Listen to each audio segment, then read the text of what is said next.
The first I'll discuss is H.R. 467, the HALT Fentanyl Act. There isn't a day that passes where one doesn't hear of a tragic story of a life taken by fentanyl.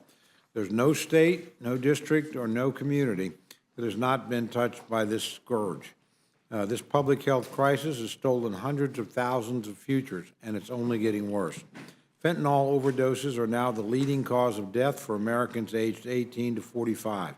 In the last 2 years, the United States witnessed the largest drop in life expectancy since the early 1920s.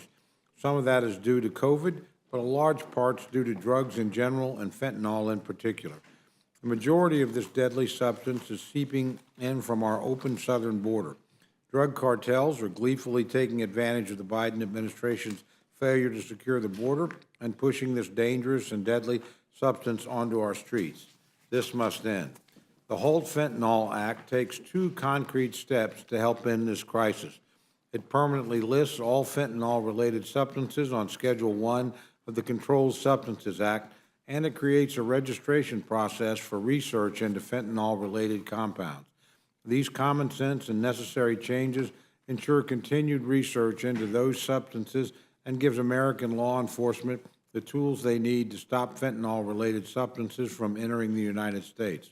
Our second item is a joint resolution of disapproval covering a proposed Biden administration rule concerning emissions from newly manufactured heavy-duty trucks and engines. Senate Joint Resolution 11, which passed the Senate with bipartisan support, overturns a rule that will drastically increase the cost of new trucks and new truck engines for little environmental gain. The Biden administration's rule will make it harder for carriers to purchase new, lower-emitting trucks and engines, particularly for the small carriers with fewer than 10 trucks that make up over 95% of the trucking industry. These costs will ultimately be passed on to consumers, raising the prices for nearly every good at a time when American families and businesses are already suffering under rampant inflation thanks to President Biden and congressional Democrats' out-of-control spending. I know my friends in the future will insist that this rule is essential to reducing pollution. While it might tick the box for their radical Green New Deal agenda, it will likely have the opposite effect in practice. The EPA estimates the technology required to meet the new administration's rule standard could cost more than $8,000 per vehicle. Many small operators will be unable to shoulder such a dramatic price increase and will instead continue using older, higher-emitting trucks for longer periods of time. In supporting SJ Res 11, we are standing with the American truckers, protecting our nation's supply chain and safeguarding families from even higher costs. Finally, our third item is House Joint Resolution 45, which disapproves of President Biden's student loan forgiveness scheme.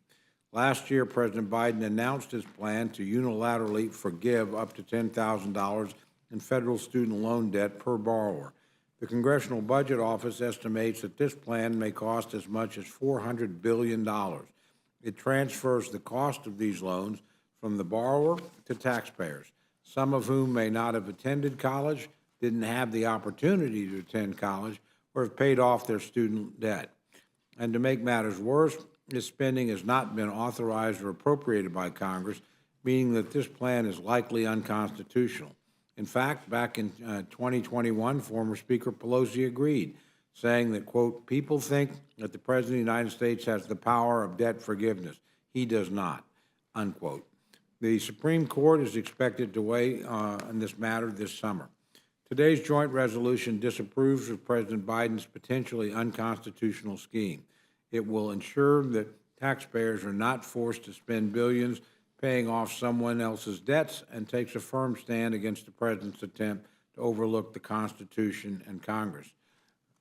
I now turn to the gentlelady from Pennsylvania for any remarks she cares to make. Thank you, Mr. Chairman.